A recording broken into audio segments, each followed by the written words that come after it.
Bonjour à tous, bienvenue pour ce nouveau numéro du Petit Exo de Colle, aujourd'hui numéro 45.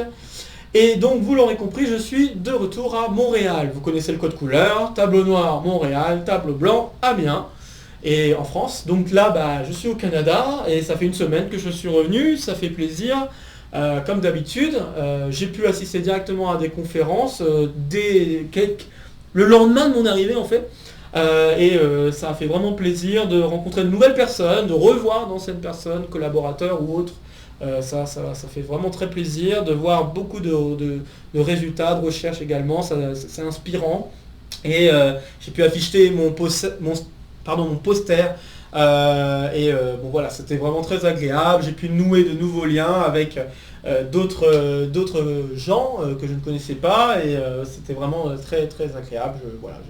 Rien d'autre à dire, évidemment, de retour à Montréal pour continuer le doctorat. Vous connaissez la chanson, je ne vais pas la répéter ici devant vous. Je vais me lancer maintenant, corps et âme, si je puis dire, mais bref, pour déterminer le maximum et le minimum de cette fonction sinus alpha fois sinus bêta fois sinus gamma, avec comme condition que alpha, bêta et gamma sont des angles d'un même triangle.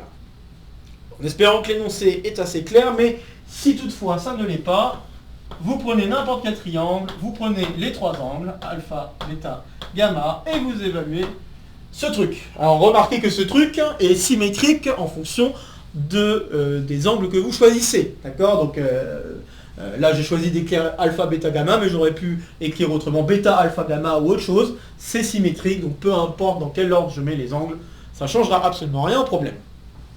C'est quand même quelque chose d'important à remarquer.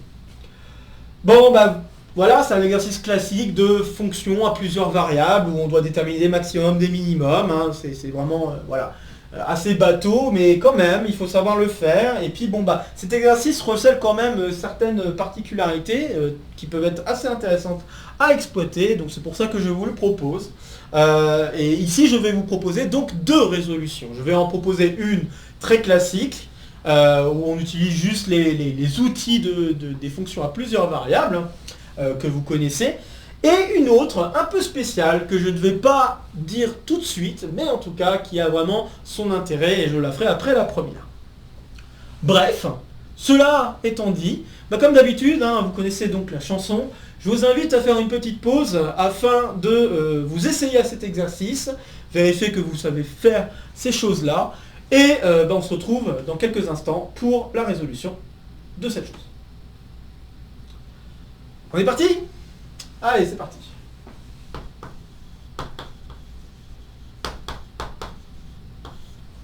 Go! Alors, étonnamment, les étudiants en classe prépa ont du mal à bien décrire le domaine dans lequel on va chercher à faire le calcul des choses. Donc ici, notamment, chercher le minimum et le maximum. Et je pense que c'est quand même assez important de s'y attarder, parce que s'il y a des gens qui ont du mal avec ça, c'est peut-être bon de se poser la question. Alors ici, le domaine, on cherche donc à prendre des triplés, a priori, on a l'impression que c'est ça. On cherche donc des triplés, alpha, bêta, gamma, qui vérifient les critères suivants. On veut que les trois angles soient positifs, et on veut que la somme des angles, car je rappelle que dans un triangle, la somme des angles vaut 180 degrés, donc pi. Donc on travaille avec des triplés qui sont comme ça. Mais ces triplés, finalement, on peut simplifier un peu les choses, parce que quand vous voyez cette équation, vous vous rendez compte que finalement, on ne travaille pas vraiment en dimension 3, mais plutôt en dimension 2. On travaille en dimension 2, étant donné que gamma peut se déduire des deux autres, ou alors vous pouvez juste dire que vous avez affaire à une équation d'hyperplan, ou ici d'un plan dans R3. Donc il n'y a aucun souci à se dire ça, et du coup je peux simplifier un peu les choses en disant je cherche en fait des triplés ou des couples finalement, si je simplifie vraiment les choses, puisque gamma se déduit de alpha bêta. Je cherche des couples alpha bêta tels que je veux que alpha bêta soit positif, et je veux que gamma, qui est donc pi moins alpha moins bêta, soit également positif. Et ça, c'est équivalent à dire que alpha plus bêta est inférieur ou égal à pi. Donc voilà le domaine dans lequel je vais pouvoir travailler. Et donc, juste pour le visualiser un peu mieux, je vais le représenter. Donc ce domaine-là, on est en train de travailler avec les abscisses et les ordonnées qui sont positives, donc on est dans ce quartier-là du plan. Et puis ensuite on est en dessous d'une certaine droite, hein, on doit reconnaître l'équation d'une droite, x plus y égale pi, il reste à la dessiner. Donc x plus y égale pi, vous pourrez remarquer que pi 0 et 0 pi sont deux points de la droite. Peut-être un tout petit peu plus haut. Voilà, vous avez cette droite-là. Et donc, vous voulez être inférieur ou égal à pi, donc ça veut dire qu'il faut être en dessous de la droite. Donc finalement, le domaine dans lequel on travaille est le suivant.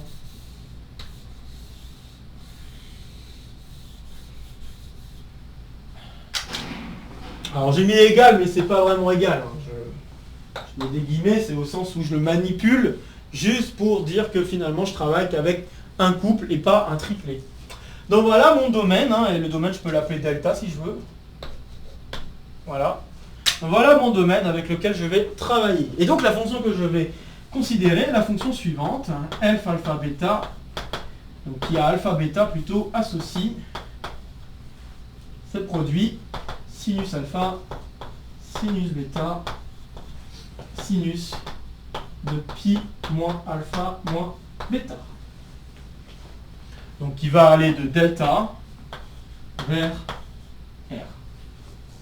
Donc voilà la fonction que je considère. Vous pouvez remarquer tout de suite, parce que ça je pense que c'est intéressant de le remarquer, que sinus de pi moins alpha moins bêta, c'est la même chose que sinus de alpha plus bêta. Hein, je rappelle que sinus de pi moins x, c'est la même chose que sinus de x. Donc finalement la fonction se simplifie quand même assez bien. Bon, alors maintenant je vais quand même justifier le fait qu'il existe un maximum et un minimum, c'est quand même important. Vous pouvez remarquer que le delta qu'on a considéré, qui est donc cette chose-là, est un ensemble fermé borné.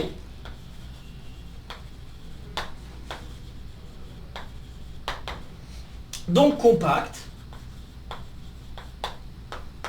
D'accord ? Et que la fonction que je suis en train de considérer est clairement C infini. Hein. Vous avez affaire à des produits de sinus, et les fonctions sinus sont toutes des fonctions C infini. Donc finalement, j'ai affaire à une fonction C infini. Donc cette fonction-là est C infini. Et donc qui plus est continue sur R2. Donc, et notamment sur delta. Donc si j'ai une fonction continue sur un compact, alors cette fonction est bornée. Et atteint ses bornes. Donc, bornée. Et atteint ses bornes. C'est important de le faire quand même. Hein. Ça paraît bête, mais c'est quand même important de le faire parce que là j'ai quand même affirmé tout de suite qu'il y avait un maximum, un minimum. On aurait pu finalement se retrouver dans un cas où on travaille avec un ensemble ouvert et que cet ensemble ouvert, dans un ensemble ouvert, il n'y a pas forcément de maximum ou de minimum. Il peut y avoir des sup et des infins. C'est pas impossible. Donc je pense que c'est quand même important de se poser quelques instants pour mettre en avant qu'on a bien l'existence d'un maximum et d'un minimum. Et là c'est bien le cas. Très bien. Bon, maintenant que ceci est dit et fait, on va rentrer dans le cœur du problème et donc se lancer dans les calculs. Alors, je vais renoter la fonction qu'on considère là-haut, alpha, bêta, qui est sinus alpha, sinus bêta, sinus alpha plus bêta. Et on est parti pour un peu de calcul. Hop. Alors, si je veux déterminer les minimums et maximums de ma fonction, il est bon de d'abord déterminer les points critiques. Je rappelle que les points critiques, ce sont les couples ici alpha-bêta tels que le gradient de f s'annule. Et le gradient de f c'est quoi? Eh bien c'est les dérivées partielles de f en alpha, dérivées de f en bêta. Voilà, c'est le vecteur formé comme cela. Bon, très bien, alors du coup le gradient ici c'est quoi? Eh bien on est parti. On dérive par rapport à alpha. Si je dérive par rapport à alpha, j'ai donc cos alpha sin bêta. Peut-être sin bêta, je vais le mettre en facteur. Donc sin alpha plus bêta plus cos sin alpha cos alpha plus bêta Ok, le tout fois sinus bêta. Et là, vous remarquez tout de suite, réflexe, formule trigonométrique. Vous remarquez que vous avez sin cos. Donc ça veut dire qu'on a affaire à un sinus. Et là, qui plus est, ce truc-là, c'est donc sinus de la somme des deux angles. Autrement dit, sinus de 2 alpha plus bêta. Ok, et puis l'autre dérivée, il n'y a presque rien à faire. Pourquoi il n'y a presque rien à faire? Parce que votre fonction est symétrique. Donc c'est-à-dire que si vous remplacez le rôle de alpha et de bêta, ça donne la même chose. Donc cette fonction-là est égale à f de bêta alpha. Ce qui veut dire que dérivé par rapport à alpha et dérivé par rapport à bêta, c'est quasiment la même chose. Il faut juste échanger le rôle de alpha et de bêta. Autrement dit, la dérivée ici, ça va être sinus de 2 bêta plus alpha, et puis sinus de alpha. Très bien, et donc je cherche des points critiques. Donc si je cherche des points critiques, qu'est-ce que ça veut dire? Ça veut dire que je cherche à quelle condition est-ce qu'on a sinus 2 alpha plus bêta fois sinus bêta qui vaut 0. Et je cherche également condition pour que sinus de 2 bêta plus alpha avec sinus de alpha vaut 0. Très bien. Alors, si on s'y attarde bien, on voit qu'on peut avoir en haut 2 alpha plus bêta qui vaut 0 modulo pi, ou alors bêta qui vaut 0 modulo pi, ou alors, et du moins, on peut avoir 2 bêta plus alpha qui est égal à 0 modulo pi, ou alpha égale 0 modulo pi. Alors, quand même, concentrez-vous sur le et qui est ici, car ça donne quand même différentes conditions par rapport à ça. Ok? Donc ça va avoir son importance. Bon, alors maintenant, si je m'attarde sur tout ça, qu'est-ce que ça veut dire? Bêta égale 0 modulo pi, j'ai pas beaucoup de choix. Bêta égale 0 modulo pi, ça veut dire que soit bêta vaut 0, donc bêta égale 0, ou bêta égale pi. Si bêta égale 0, je peux prendre n'importe quel couple alpha 0 avec alpha plus petit que pi, ça marche pour être dans le domaine. Et puis si bêta égale pi, bon là, je me retrouve avec ça. Donc si bêta égale pi, je me retrouve avec ce point-là. Donc pour bêta égale pi, il n'y en a pas 36 000, c'est 0 pi. Puisque alpha doit être positif et il faut que la somme soit inférieure à pi. Donc, pas beaucoup de choix. Très bien, ça c'est bon. Ok. Alors. Donc très bien, donc on voit qu'on n'a pas beaucoup de choix là-dessus. Très bien. Donc là, je viens déjà de traduire cette première condition-là. Donc je vais dessiner en bleu la traduction des conditions qui sont ici, puis dessiner en vert la traduction des conditions qui sont ici. Et comme on doit avoir une intersection entre ces deux conditions, je vais prendre ce qui est à la fois dans le vert et ce qui est à la fois dans le bleu. Et ça va me donner donc les maximums et minimums. Très bien. Alors, ça va potentiellement me donner... Bon, en tout cas, ça va me donner les points critiques déjà. Mais en tout cas, ça pourra me donner par la suite les endroits où on atteint des maximums ou des minimums. Donc j'ai ça, très bien. Et puis si je continue en bleu, ce truc-là, je peux avoir 2 alpha plus bêta égale 0. Mais ça, ça veut dire que ce truc-là vaut tout simplement... les deux valent 0. Hop. Donc rien à dire. Soit on a 2 alpha plus bêta égale pi. Et ça me donne une droite. Alors là, la droite, ici, c'est 2x plus y égale pi. 2x plus y égale pi, si je prends y égale pi et l'autre 0, je me retrouve ici. Si, de l'autre côté, si je prends bêta égale 0, alpha vaut pi sur 2, donc je me retrouve ici. Et donc je me retrouve avec cette droite-là. Je vais peut-être la repasser pour que ce soit visible. Mais voilà la droite que j'obtiens. Très bien. Donc ça marche. Et puis, alors après, il me reste encore... Si j'ai 2 alpha plus bêta qui est égal à 2 pi, là on voit qu'il y a alpha égale pi qui marche. et puis bêta égale 2pi qui marche aussi, mais vous allez remarquer, je la dessine pas, mais vous allez remarquer que la droite que vous allez obtenir ici est une droite parallèle à celle-ci, qui a une pente plus grande que la droite en orange, là, qui délimite le triangle. Et donc, par conséquent, la seule intersection entre cette droite-là et le triangle, c'est ici, en 0pi. Donc, il n'y a pas beaucoup de solutions. Et après, c'est pas la peine de regarder 3pi, c'est mort. Donc voilà les seules choses que j'obtiens en bleu qui correspondent à ces conditions-là. Très bien. Donc, je viens déjà de traduire les conditions pour que cette dérivée-là vale 0. Maintenant, il faut que je traduise les conditions pour avoir la deuxième dérivée qui vaut 0. Donc là, c'est ce que j'ai fait en bleu. Et maintenant, je vais faire en vert. Alors, pareil, hein, alpha égale 0. Alors, en fait, je ne suis pas obligé d'aller jusqu'au bout de ces conditions-là parce que, encore une fois, je le rappelle, il y a une symétrie entre alpha et bêta. Donc, on se doute bien que normalement, là, ces résultats-là doivent donner quelque chose de symétrique.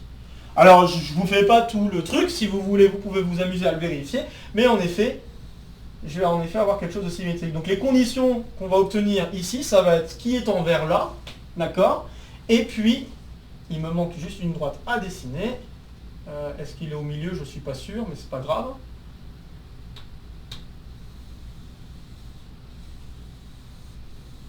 Hop. Et voilà, cette droite verte. Alors j'essaie de repasser pour que ce soit bien visible au tableau, sur la caméra. Donc voilà, et vous remarquerez que donc, si je veux qu'il y ait une intersection entre le bleu et le vert, d'accord? Eh bien, j'ai pas beaucoup d'intersections. J'ai cette intersection-là, j'ai cette intersection-là, j'ai cette intersection-là, et puis j'ai l'intersection qui est ici, très intéressante. L'intersection entre les deux droites, donc l'intersection entre quoi? Entre quoi et quoi? Entre 2 alpha plus bêta égale pi et alpha plus 2 bêta égale pi.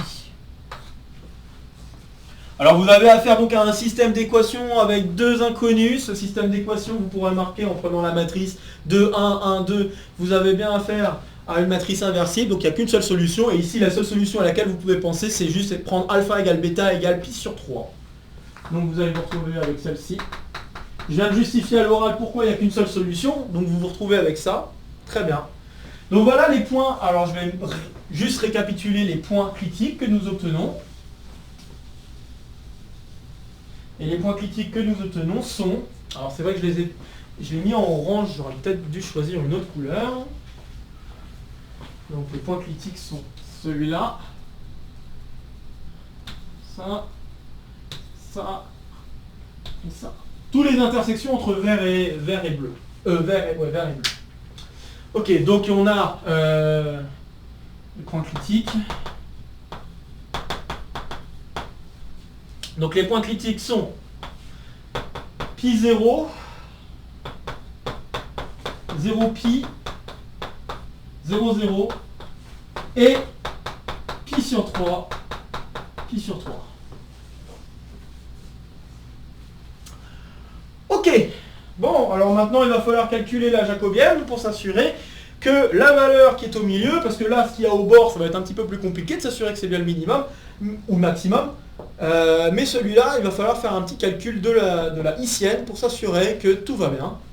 D'accord? Donc voilà les points critiques que, bon je vais peut-être pas les réécrire, je vais juste réécrire le rouge qui est ici. Pi sur 3, pi sur 3. En espérant que c'est à peu près visible au tableau. Donc très bien, alors maintenant j'efface, et puis je calcule la hessienne. Alors c'est quoi la hessienne? Eh bien c'est calculer toutes les dérivées deux fois que je peux calculer pour la fonction. Autrement dit, je vais dériver deux fois pour alpha ici. Ici je vais dériver par rapport à alpha, puis par rapport à bêta. Ici dériver par rapport à bêta, puis par rapport à alpha. Et ici dériver deux fois par bêta. Je vous fais la remarque tout de suite, j'ai affaire à une fonction qui est C infini, donc en particulier C2.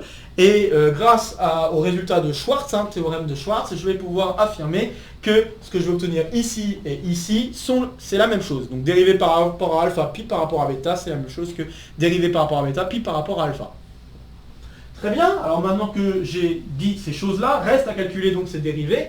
Alors maintenant je dois prendre lui et je dois le dériver encore par alpha. Si je dérive par rapport à alpha, j'ai donc 2 cosinus de 2 alpha plus bêta, sinus bêta. Ok, ensuite, l'autre qui est ici, je dérive par rapport à bêta. Si je dérive par rapport à bêta, je me retrouve avec... alors vous pouvez remarquer que je vais me retrouver avec une formule, encore une fois, qui va bien se simplifier. Donc, fois sinus bêta, plus, ensuite, ici j'ai cos bêta, j'ai dit sinus de 2 alpha plus bêta. Et donc en simplifiant, on se retrouve avec du...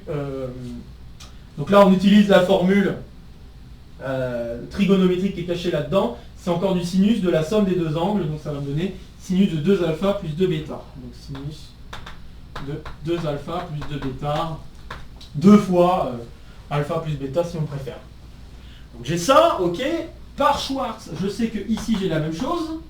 Donc 2 alpha plus 2 bêta. Merci Schwarz. Et puis, ici, si je veux dériver ici, là il faut qu'encore une fois je dérive ce truc là par rapport à bêta. Et donc si je dérive par rapport à bêta, je vais me retrouver avec quelque chose d'assez similaire. 2 fois cosinus, j'ai dit. Donc cosinus de 2 bêta plus alpha fois sinus de alpha. Voilà la haïtienne. Très bien. Et maintenant que j'ai la haïtienne, je dois calculer le déterminant de cette haïtienne. Alors je vais me permettre d'effacer ce qu'il y a là. Hop. Et donc, de calculer cette haïtienne, donc j'ai ce produit-là qui me donne 4 fois cos de 2 alpha plus bêta, cos de alpha plus de bêta. Ensuite j'ai sin de alpha, sin de bêta. Et tout ça moins sinus carré de 2 fois alpha plus bêta. Donc voilà le déterminant de cette haïtienne. Et il me reste à regarder la valeur de cette haïtienne pour les différents points critiques que j'ai obtenus. Très bien. Et donc, si je la calcule... Alors, notamment pour le point critique qui se trouve au milieu. Car finalement, les points critiques qui sont au bord, bon, c'est peut-être pas forcément très pratique, mais on peut aussi les calculer si on veut. Donc, si je regarde les points critiques qui sont... je vais regarder surtout le point critique qui est là. Si je regarde le point critique qui est là, je vais me retrouver avec, donc, pour pi sur 3, je vais me retrouver avec cosinus de pi qui donne moins 1, cosinus de pi qui donne moins 1, donc j'ai finalement 4 fois sinus de pi sur 3, ça fait racine de... racine de 3 sur 2, pardon, donc racine de 3 sur 2 fois racine de 3 sur 2, ça fait 3 sur 4, moins sinus carré de 2 fois 2 pi sur 3, donc ça fait sinus carré de 4 pi sur 3. Et là, le sinus de 4 pi sur 3, c'est moins le sinus de pi sur 3. Et donc, ça veut dire que, comme il y a un carré, il n'y a pas forcément de problème. Ça veut dire que c'est moins racine de 3 sur 2, pardon. Donc, ça va faire 3 sur 4. Okay. Donc là, j'ai 3 sur 4. Et du coup, en calculant jusqu'au bout, j'obtiens 3 qui est positif. Ce qui signifie que pi sur 3 est un maximum. Permet d'atteindre un maximum.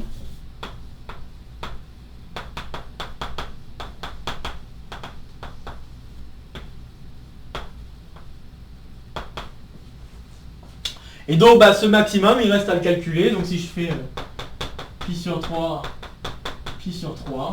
et bien ça me donne racine. Donc ça va faire racine de 3 sur 2 partout. Donc ça va faire 3 racine de 3 sur 8. Donc voilà le maximum. Le maximum, c'est 3 racines de 3 sur 8. Et maintenant, si je veux le minimum, je pourrais m'amuser à calculer ce qui se passe pour 0, 0, etc., etc. Donc si je calcule pour 0, 0, je vais obtenir 0. Ce qui montre que ce n'est pas forcément un maximum ou un minimum, a priori. Pour celui-là, je vais également... je vais obtenir quelque chose de négatif, je crois. Si je ne dis pas de bêtises. Non, je vais obtenir 0, je crois, finalement. Attendez, juste 2 secondes. Donc si je remplace par pi, je vais avoir... Donc ça, c'est pas grave. Sinus de pi, ouais, c'est ça. Donc ça va faire 0. Et lui, ça va faire 0 parce que c'est un multiple de pi. Et puis là aussi, ça va faire 0. Donc aucun des 3 points ne donne a priori un maximum ou un minimum, si j'avais considéré l'ouvert. Maintenant, si je regarde qu'est-ce qui se passe sur le bord, alors je vais effacer ça, car j'ai pas tout à fait fini, il me reste à regarder ce qui se passe sur le bord pour vraiment conclure. Sur le bord. Et bien sur le bord, si je regarde qu'est-ce qui se passe pour alpha plus bêta égale pi, donc c'est-à-dire cette droite-là orange, eh bien je sais que sinus de pi ça fait 0, donc f de alpha bêta égale 0. Bon, d'accord. Ensuite, si je prends alpha, donc si je prends alpha égale 0, je vais encore une fois avoir 0, et puis si je prends bêta égale 0, je vais encore avoir encore une fois avoir 0. Et quelque chose qu'on n'a pas dit du début, mais qu'on aurait pu remarquer du début, c'est que comme on travaille avec des angles qui sont compris entre 0 et pi, alpha, bêta et alpha plus bêta, qui est plus petit que pi, hein, donc on est compris entre 0 et pi, ça veut dire que les sinus qui sont en jeu sont tous positifs.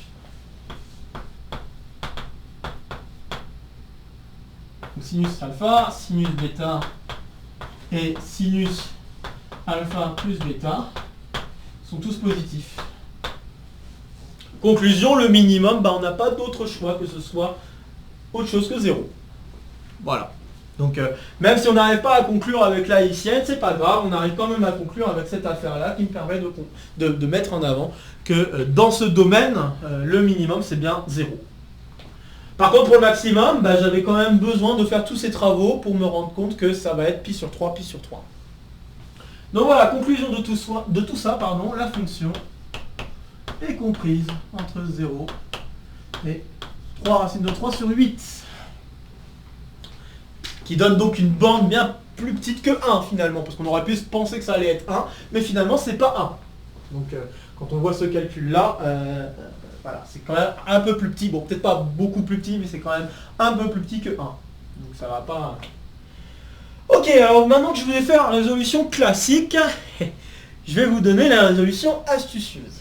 Alors, évidemment, la partie où on cherche le minimum, c'est assez simple finalement, parce que avec cette remarque que je viens de vous faire, je peux partir avec ça. Par contre, trouver le maximum, c'est là où il y a vraiment une superbe astuce que j'aimerais vous partager, qui peut être quelque chose qu'on pourrait essayer de déterminer, suivant les exercices qu'on a sous nos yeux. Et la partie astucieuse est la suivante. Si je considère la fonction, juste pour quelques instants, ln de sinus x, et je veux la considérer dans un domaine où je peux faire les calculs, donc je vais la considérer dans 0 pi, et 0 et pi sont des valeurs non prises. Donc 0 pi vers r. Eh bien j'affirme que cette fonction elle est concave.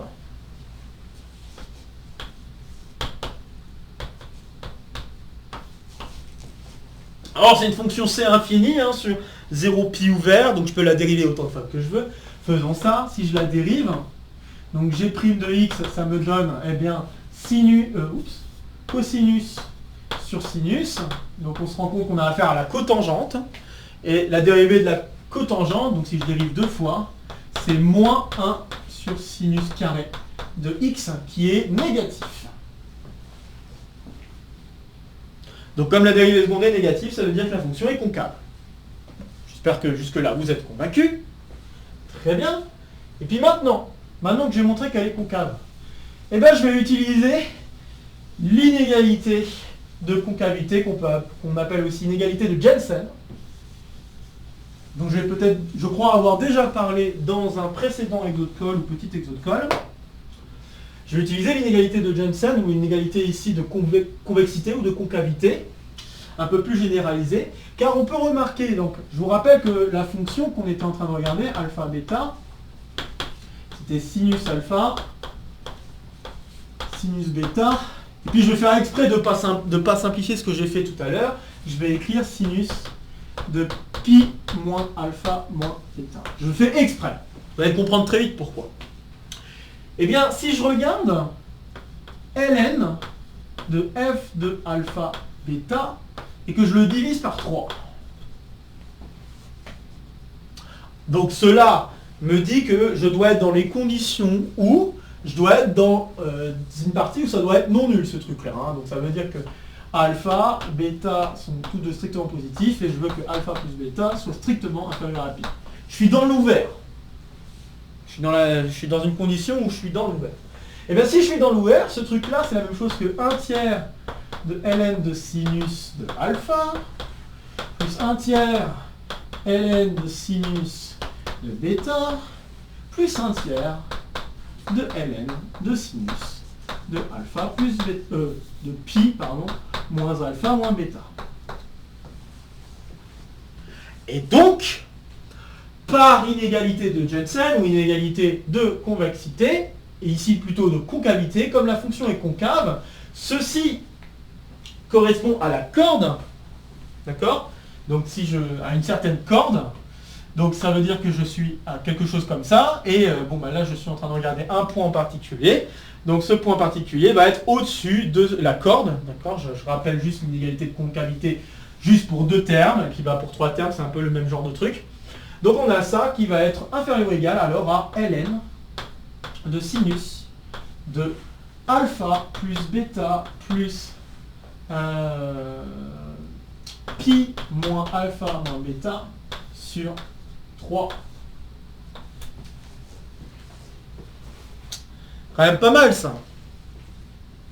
J'espère que c'est plaisant de voir ce truc. Donc je vais pouvoir dire ça.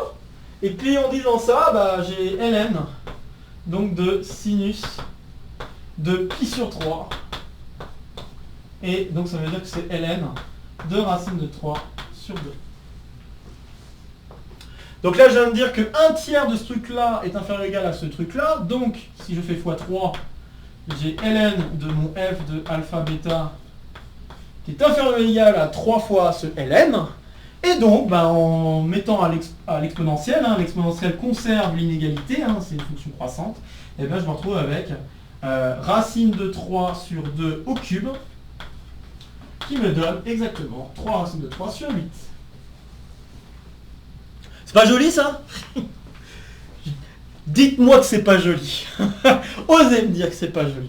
Voilà, c'est une très jolie façon de démontrer l'inégalité que l'on a obtenue avec cette concavité, etc. C'est vraiment, voilà. Et il y a pas mal d'exercices comme ça, d'études de fonctions où la convexité ou la concavité permet vraiment d'avancer les choses. Comme ici, ça simplifie énormément la résolution. Donc je voulais vous partager ça, parce que c'est quand même un des réflexes qui me semble assez important d'avoir, d'essayer de chercher à utiliser une histoire de convexité ou de concavité pour conclure les inégalités qu'on voudrait, donc ici chercher des maximums ou des minimums. Donc c'est vraiment... Alors après, pour s'assurer que c'est bien un maximum, je vous rappelle que l'inégalité de concavité devient une égalité à condition que les valeurs que vous choisissez sont toutes égales. Et donc bah, en particulier si vous prenez alpha égale pi sur 3, bêta égale pi sur 3 et donc u égale pi sur 3, vous atteignez le maximum. Voilà, je le dis quand même parce que bon, vous pourriez me dire oui mais là je viens juste de montrer qu'il est inférieur ou égal. Pour s'assurer que c'est un max, il suffit de calculer en pi sur 3 et c'est vraiment égalité dans l'inégalité de concavité. Donc égalité dans l'inégalité de concavité s'obtient à condition que tous les termes sont égaux. Donc tous les termes qui sont en jeu, donc ici alpha, bêta et pi moins alpha moins bêta sont égales.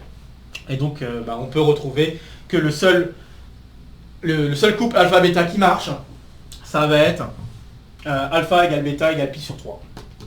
Donc exactement celui qu'on a obtenu en faisant les calculs pour le point critique. Bon voilà, bah, j'ai pas grand chose d'autre à ajouter sur cet exercice, donc bah, j'espère que ça vous a plu. Bon, malgré le temps passé pour les calculs, Je suis désolé, mais ça fait quand même partie des classiques à savoir faire, de faire des études de fonctions à plusieurs variables. Mais j'espère que l'attente que vous avez eue concernant la deuxième résolution a été satisfaite.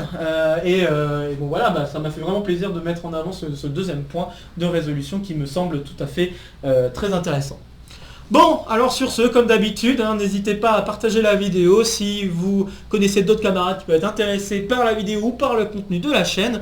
N'hésitez pas à laisser un petit pouce, ça fait toujours plaisir, à laisser des commentaires si vous avez des questions ou quoi que ce soit. Et sur ce, je vous retrouve très vite pour de nouvelles aventures mathématiques. Portez-vous bien et à très bientôt. Salut à tous!